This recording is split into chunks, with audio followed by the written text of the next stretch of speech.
Alright, so I was going to make a rant today about how gold is the hardest rank to get out of in Overwatch, but after watching Open House, I just had to put that on hold. Stay tuned for a rant on why you should not watch this movie.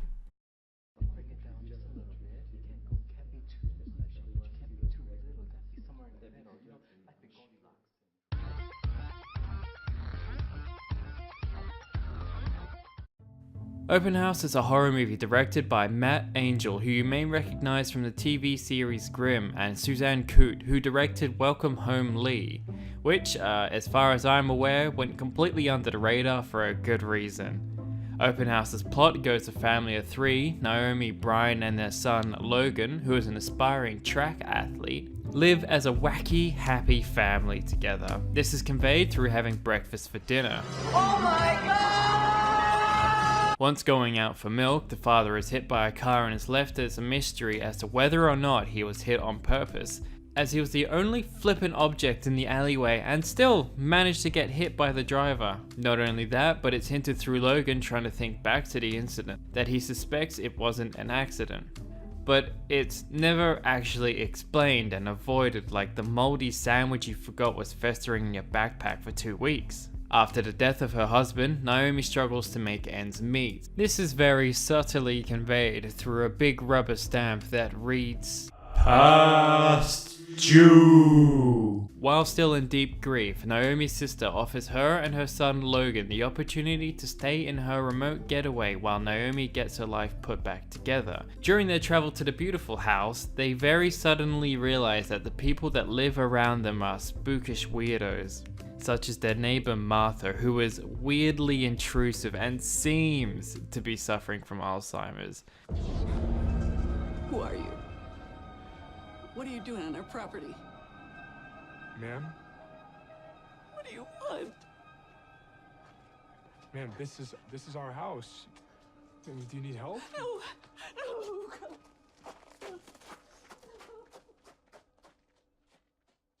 I'll get back to that statement later. The only catch with staying at this place is that the two must leave the house every Sunday while there is an open house, which, as I'm sure you've guessed from the title, is what the basis of this movie is about.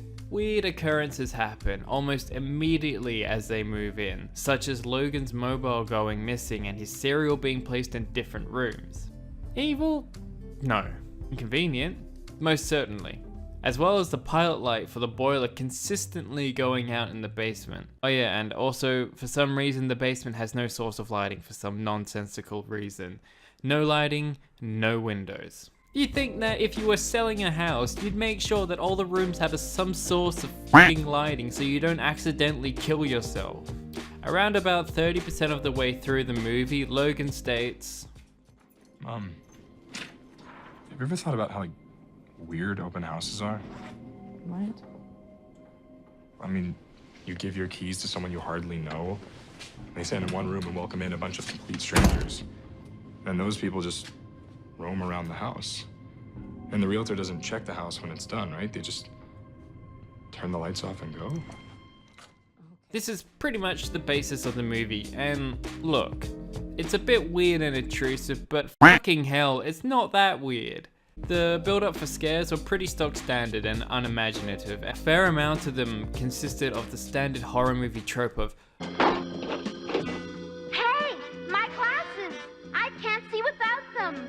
They should be around here somewhere. with the killer always standing in rooms for no particular reason, just looking at them. The direction was also lackluster, with the typical shots of someone stumbling to do something while there's a huge space behind them for something spooky to happen. As much crap as I'm giving this film, it honestly wasn't too bad for about half the film. Throughout the movie, the mother and son combo gave a convincing performance and bounced off each other like a kid on a trampoline. As soon as the mystery started to develop, I found myself thinking of different suspects and motives, paying close attention to small details. Angel does a good job of building up an unsettling aura around the town and its people. You get the feeling that there's something isn't quite right about the inhabitants, such as Chris, the store clerk, who fumbles to hide his affections towards Naomi and always seems to just bump into her at weird times. there were some beautiful looking shots as well. However, saying that, there were some weird shots as well. One scene in particular where Naomi is showering butt naked with her ass facing the camera, and Logan just juxtaposed on the opposite side of the frame talking to his mum with the jaw jarred open. Well, look, probably unintentional, it does bring up this uncomfortable undertone. Okay, anyways, during the last third of the movie is when things take a turn for the worse. I'm no Hans Zimmer when it comes to movie scores, but the soundtrack felt tailored for the movie. I'm being genuine when I say this. I thought it was very fitting, like a garbage bag is for trash. That might have been a bit harsh, but in all honesty, it's nothing great. Here, close your eyes and just listen.